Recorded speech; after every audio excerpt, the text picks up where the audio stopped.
Good morning, everybody. Happy game day. Here we are again on a Sunday waiting for the Seahawks to play. I've got some last minute game notes to go over real quick.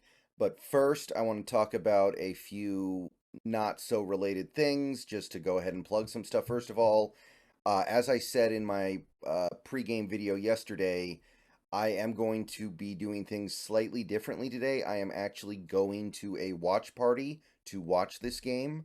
So when this game is over, I'm probably going to do a much shorter post-game video on my phone instead of doing it at my normal setup. It's probably going to be, I don't know, I would hope to keep it around 5 minutes or so I can actually upload it in a reasonable amount of time. It kind of depends on how good the internet is where I'm going. I'm not sure how good it's going to be yet, but it's not going to be the normal post-game video. And then when I get home from where I'm going to do this watch party, then I'll be able to do a more robust and normal post-game video, which I will do, but that won't be getting up until a decent amount of time after the game is over.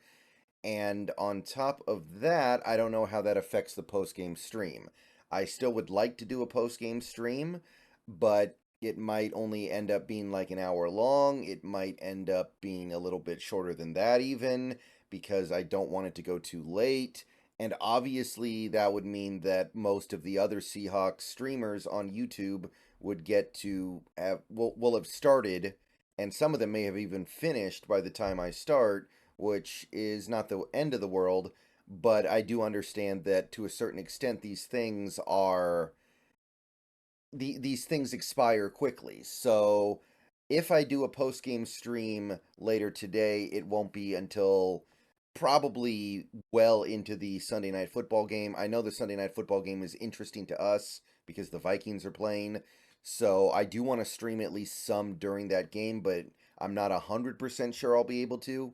But we'll figure it out as we go along. So just be aware that things are going to be a little different.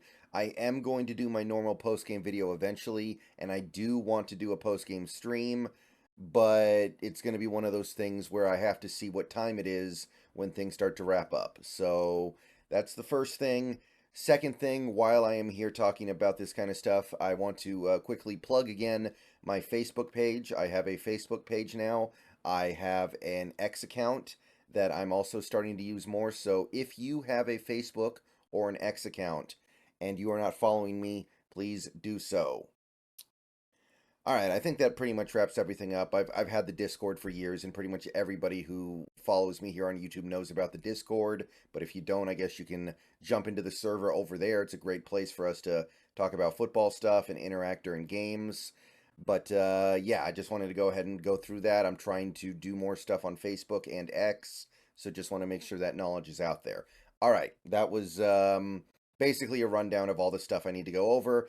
So let's talk about some of the last minute game notes for this game.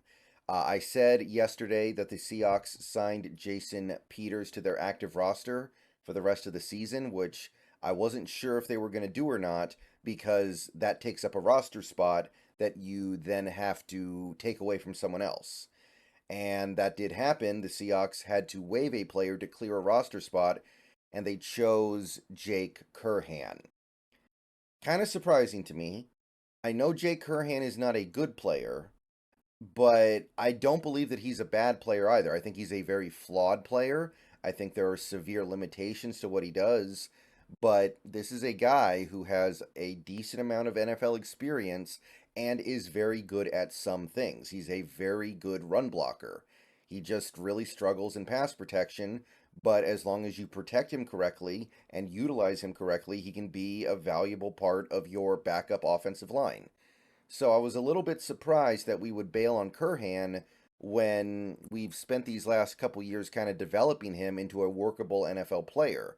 Now, part of the issue might be that Curhan, as a UDFA, is a restricted free agent at the end of the year, and maybe we weren't interested in keeping him around, but I would have been happy keeping him around. He's good depth.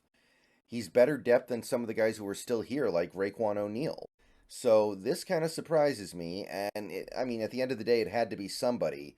And I understand that Curhan has a low ceiling as a player. He's never going to be anything other than a bad pass protector.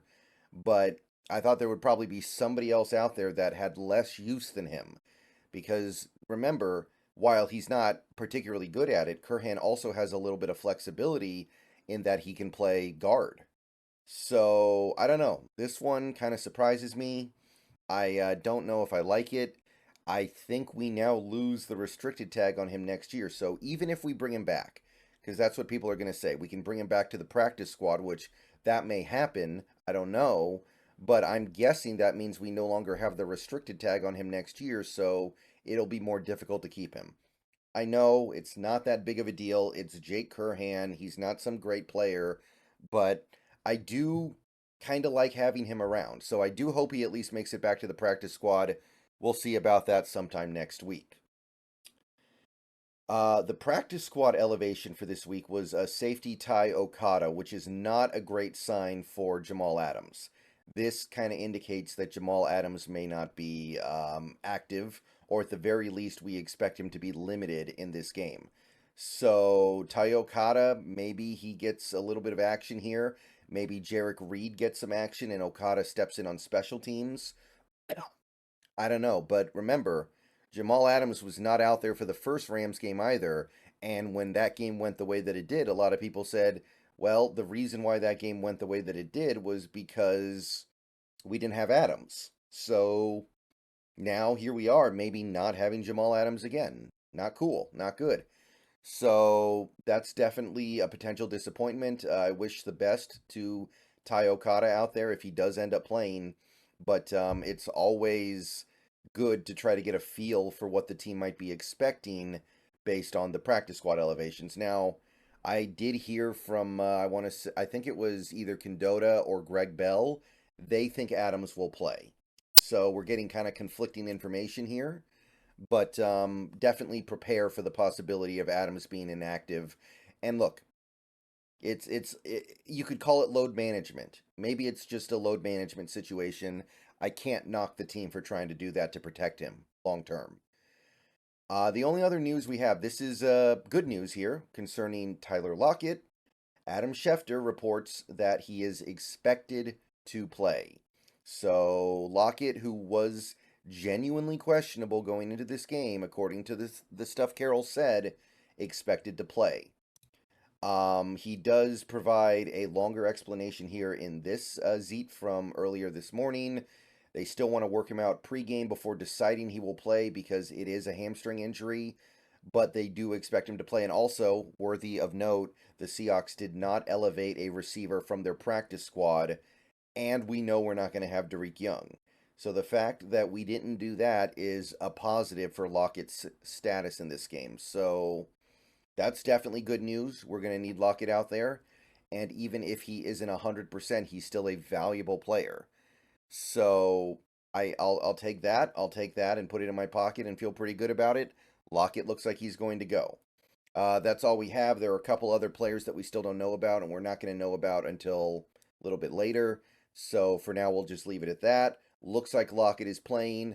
I'm wondering about Adams, and now we know that Jay Curhan is no longer a Seahawk for the moment.